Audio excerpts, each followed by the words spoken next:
అందరికీ నమస్కారం అండి. ఈ గోదావరి పెద్దమ్మ ఛానల్కి స్వాగతం అండి. మీకోసం మా గోదావరి పద్ధతిలో కాడరొయ్యలు తెచ్చాము. ఎలా చేయాలో చూద్దాం రండి. కాడరొయ్యలు వీటిని ఇలాగా తీయాలండి. దీని బుర్ర తీయాలండి. ఈ కాళ్ళలో డబ్బలో తీసిన తర్వాత ఈ రొయ్య ఇంత ఉంటుందండి. ఈ పొయ్యి మీద వేడి నీళ్ళు పెట్టుకుని కాసేపు ఒక 5 నిమిషాలు వండించి తీస్తే అప్పుడు బేగా వచ్చేస్తుంది అన్నమాట ఈ డబ్బు.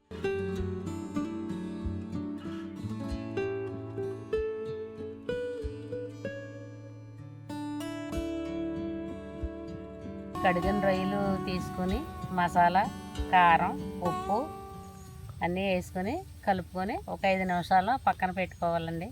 గసగసాలు, జీలకర్ర, ధనియాలు, అల్లం, ఎల్లుల్లిపాయ కలుపుకొని నూరుకున్న మసాలా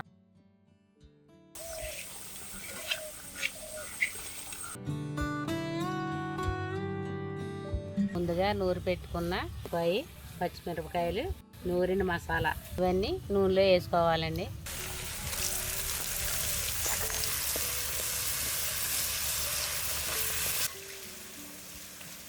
కలిపి పెట్టుకున్న రొయ్యలు ఇందులో వేసుకుని ఉడికించుకోవాలమ్మ.